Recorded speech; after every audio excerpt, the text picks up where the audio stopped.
Brought to you by Agilus Diagnostics. Health test की बात आती है तो मैं भरोसा करता हूँ India largest diagnostics company Agilus diagnostics. खुद को टेस्ट करते रहो। अमेरिका और चीन के बीच क्या चल रहा है? क्या अमेरिका और चीन के बीच जो चल रहा है उससे भारत को बड़ा फायदा होने वाला है? हम ऐसा क्यों कह रहे हैं, चलिए ये भी जान लीजिए। अमेरिकी राष्ट्रपति चुनाव के बाद चीन और अमेरिका में ट्रेड वॉर और तेज होगा, ये मानना है मूडीज रेटिंग्स का।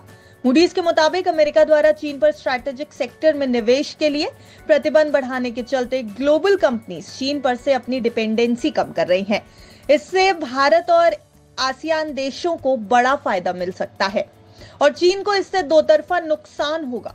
एक तरफ विदेशी निवेश घटने से उसकी इकोनॉमी सुस्त पड़ जाएगी, तो वहीं उसके प्रमुख कॉम्पिटिटर यानी भारत में बड़ी कंपनियों की दिलचस्पी बढ़ना ड्रैगन के लिए किसी भी लिहाज से ठीक नजर नहीं आ रहा। मूडीज का कहना है कि चीन से अमेरिकी व्यापार और विदेशी निवेश प्रवाह के कम होने का फायदा भारत को सीधे तौर पर मिल सकता है।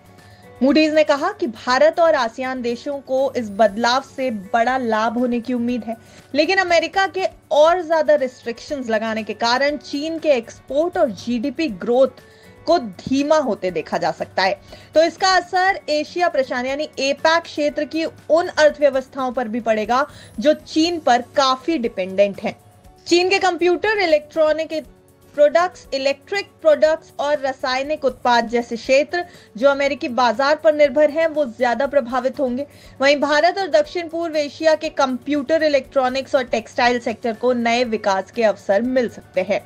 मूडीज की माने तो उसका कहना है कि जापान और कोरिया के ऑटोमोबाइल निर्माताओं के लिए जोखिम बढ़ सकता है, जबकि भारतीय फार्मास्यूटिकल कंपनियों को इससे बड़ा फायदा होगा। अमेरिकी बाजार में जेनरिक दवाओं की प्रमुख आपूर्तिकर्ता है। वैश्विक कंपनियां चीन+1 रणनीति के तहत चीन में अपनी मौजूदा उपस्थिति बनाए रखते हुए दूसरे एशियाई देशों को, खासकर भारत और आसियान देशों में अपनी प्रोडक्शन कैपेसिटी का विस्तार कर रही हैं। मूडीज के मुताबिक चीन पर जोखिम कम करने के लिए कंपनियां इस रणनीति पर लंबे समय तक चलती रहेंगी। टेक्नोलॉजी और फार्मा में भारत की बढ़त हो सकती है।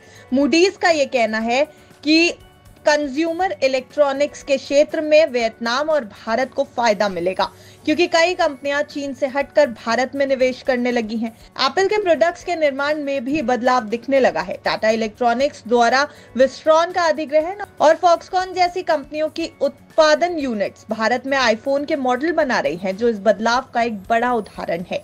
इसके अलावा भारतीय फार्मास्यूटिकल कंपनियों के लिए भी अवसर बढ़ने की उम्मीद है, खासकर तब जब अमेरिका जेनरिक दवाओं के प्रोडक्शन में चीन पर अपनी निर्भरता कम करना चाहता है। मूडीज ने यह भी कहा कि एपैक क्षेत्र के चीन से बाहर स्थित पोर्ट्स जैसे भारत, सिंगापुर विदेशी निवेश और व्यापारिक गतिविधियों में बदलाव से प्रॉफिट कमाने के लिए आगे आएंगे। भारत और इंडोनेशिया जैसे देश जो सीधे तौर पर अमेरिका या चीन के पक्ष में नहीं है, दोनों देशों के व्यापार के लिए वैकल्पिक विकल्प बन सकते हैं, यानी दोनों देशों की ट्रेड के लिए दूसरे ऑप्शंस भी खुल सकते हैं। तो कुल मिलाकर ये कहा जाए कि अमेरिका में होने वाले राष्ट्रपति चुनाव के बाद चीन और अमेरिका में ट्रेड वॉर तेजी से होने की उम्मीद है, तो ये गलत नहीं होगा। Bureau report, बिस्तक। बिस्तक आपके लिए लाया है प्रीमियम मेंबरशिप प्रोग्राम, जहां आपको मिलेंगे कई सारे फायदे, जिनमें मार्केट न्यूज़लेटर, लाइव चैट पर आपके सवालों के सबसे पहले जवाब, मार्केट आउटलुक, वीकेंड पर मार्केट स्कैन, एंकर्स के साथ चैट और भी बहुत कुछ। इस प्रीमियम सब्सक्रिप्शन में 3 तरह के प्लान्स हैं, सिल्वर, गोल्ड और प्लैटिनम, जिनकी शुरुआत मात्र 159 रुपए महीने से होती है। इससे जुड़ना भी बेहद आसान है। बिस्तक के YouTube चैनल पर जाएं, ज्वाइन बटन पर क्लिक करें और अपना प्लान सिलेक्ट करें। बस बन गए आप हमारे प्रीमियम मेंबर।